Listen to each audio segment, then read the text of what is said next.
I'll reiterate, as I always do, please get your news here. The level of anxiety related to misinformation flying around the web is going up by the day. You can trust what you're getting here, and it's also related to Rhode Island. We're not New York City. What's happening in Rhode Island, I want you to stay tuned in here, and we can get you the best, most up-to-date information.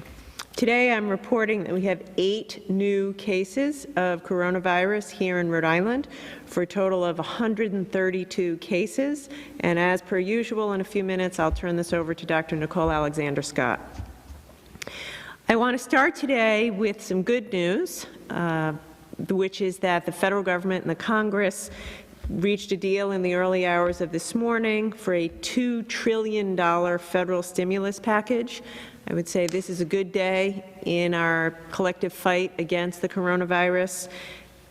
I want to remind everybody, and I remind myself of this every day as well as my team, this is a marathon, not a sprint.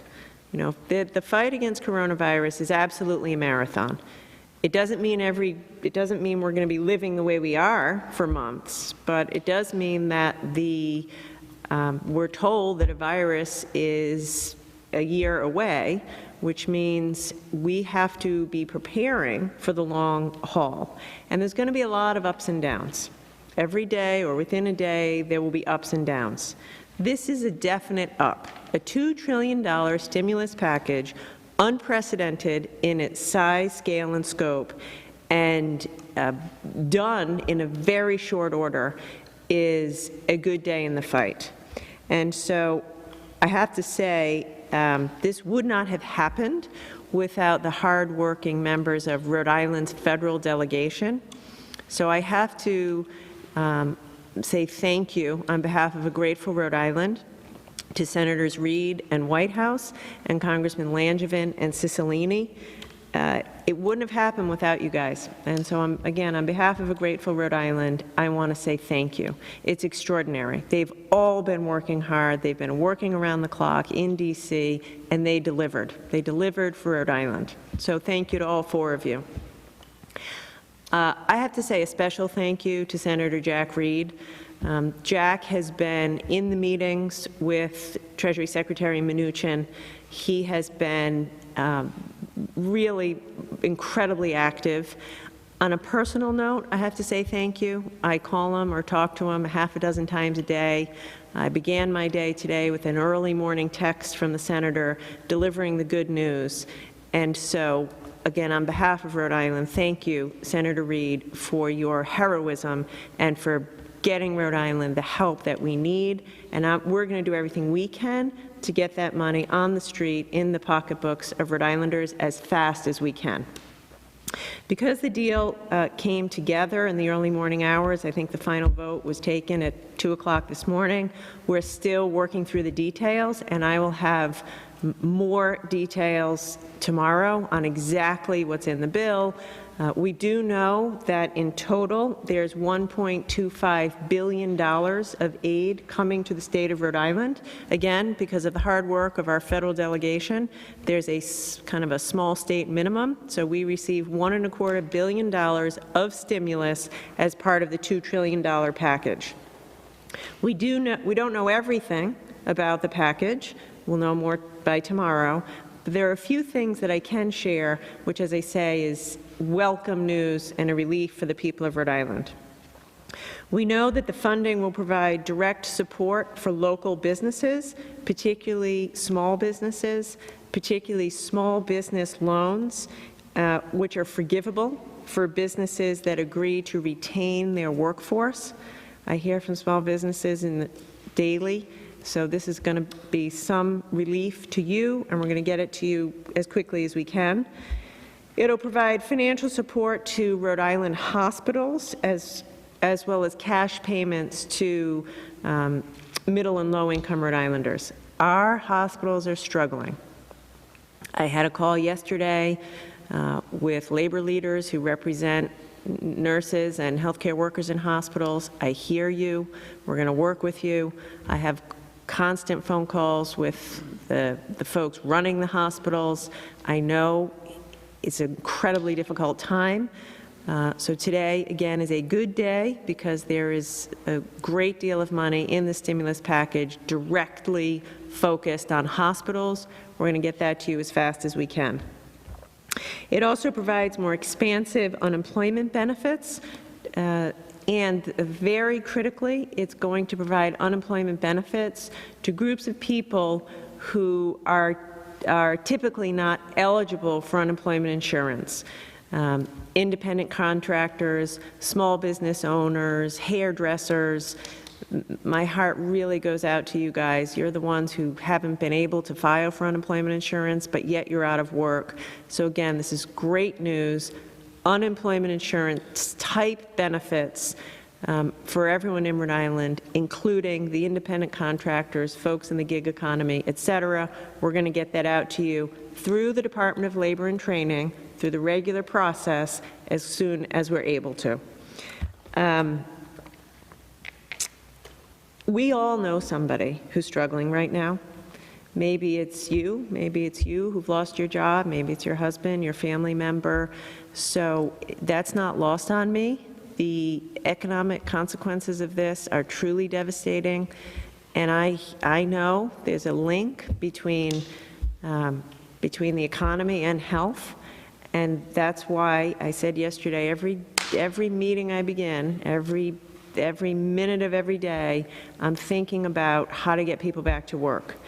Our economy's on pause right now. I'm going to do everything I know how to do to open up our economy as quickly as I can, as safely as we can.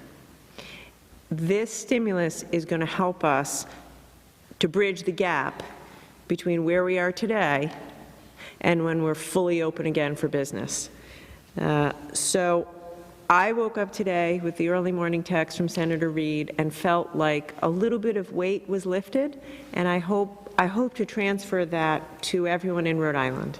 A little bit of the weight, a little bit of the stress has been lifted because of the great work of our federal delegation in getting this $1.25 billion to the people of Rhode Island. We're not done.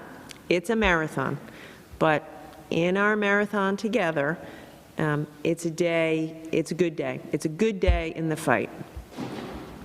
A few other messages that I now need to deliver to the people of Rhode Island as we continue in our fight. I have said many, many times, and I'm going to continue to say it until we all get it,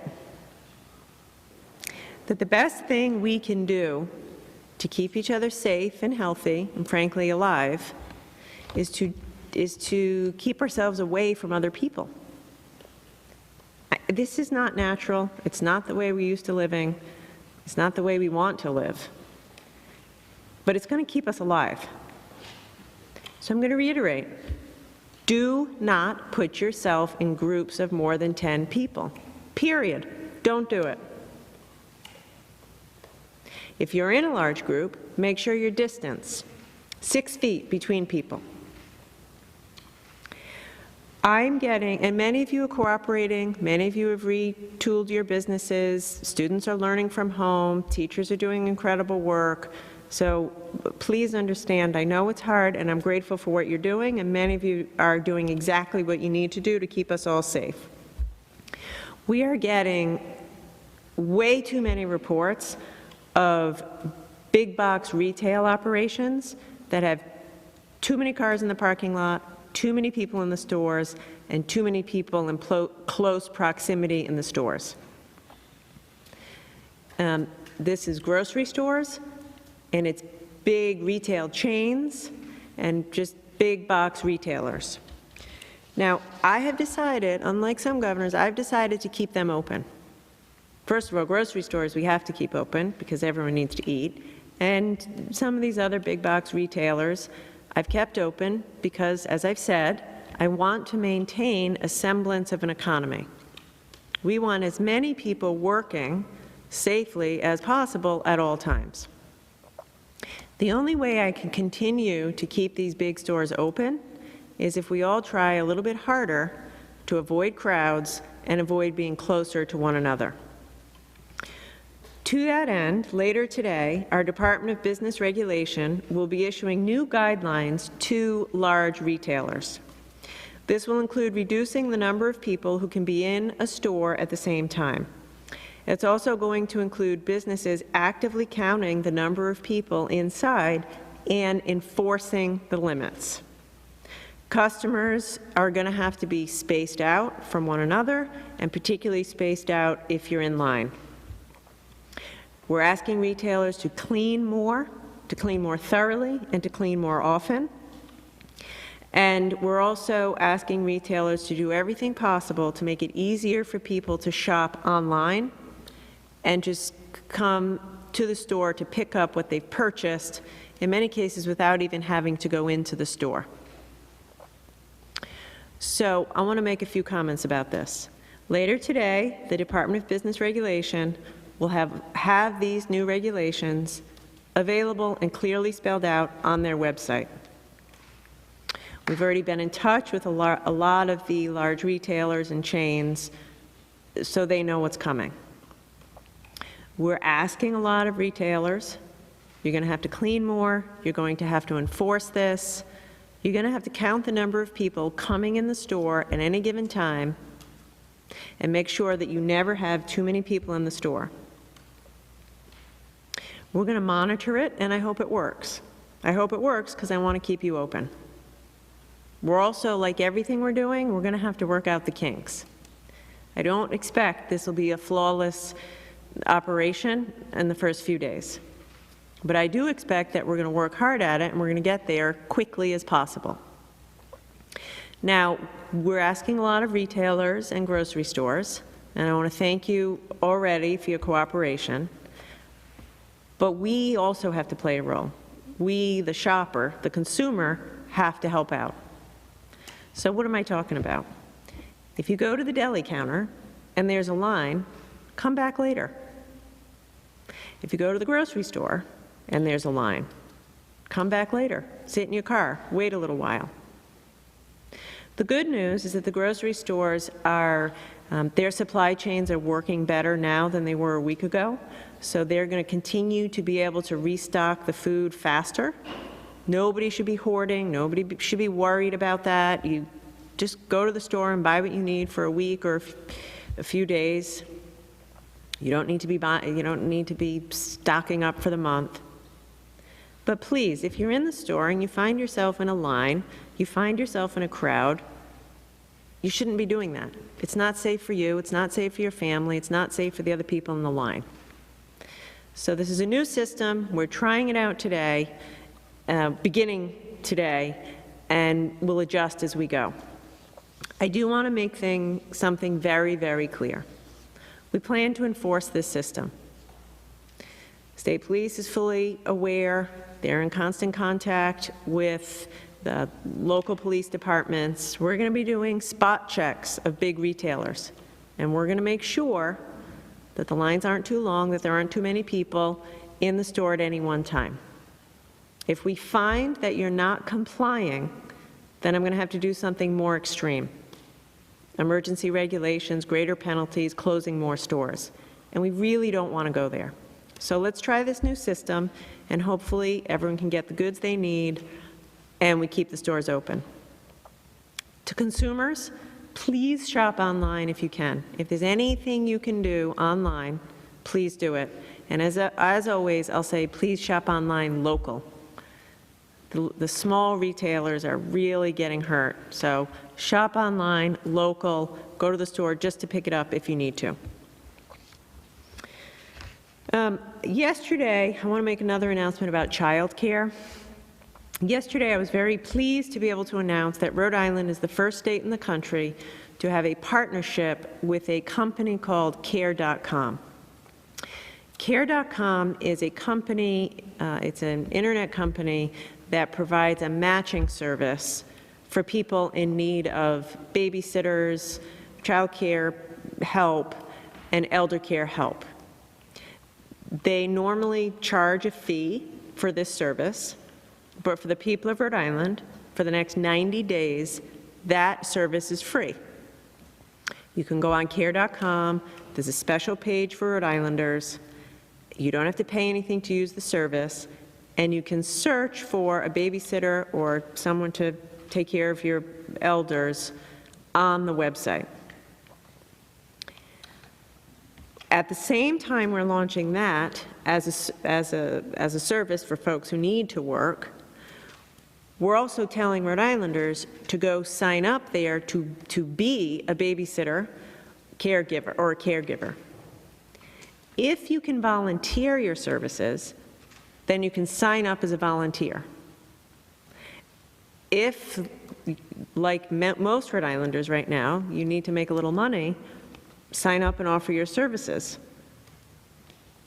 So one of the examples I gave yesterday was, if you're an out-of-work physical therapist, go online to care.com and offer yourself, if you like, as a caregiver for the elderly population, and put down the hourly fee that you would need to be paid in order to provide that service. Those of you who can volunteer, sign up and offer your services for free. And then on the flip side, if you're a working mom who needs a babysitter, if you can't afford one, then try to find one of the volunteers. If you have other specifications, then you can look for what you can afford. So it's a matching function, and I'm calling on Rhode Islanders to offer yourselves up as caretakers, and I'm offering to working moms and dads an option to find a sitter. Finally, I just have to end with a thank you. I have so many people to thank. Yesterday, I thanked the team at the Department of Labor and Training.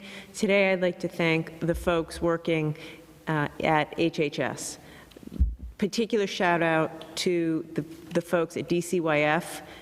Working at DCYF is incredibly hard on the good days. On the best days, it's a really tough job.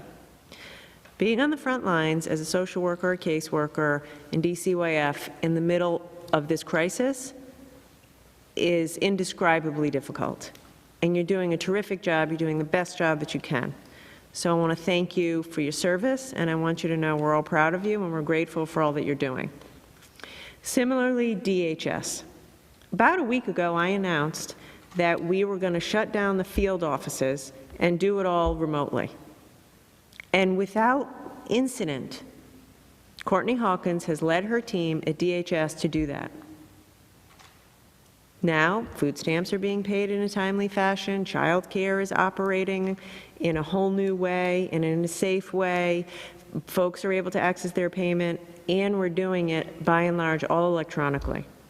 That's nothing short of amazing, and so Courtney, to you and your team, on behalf of Rhode Island, thank you for all the work you're doing.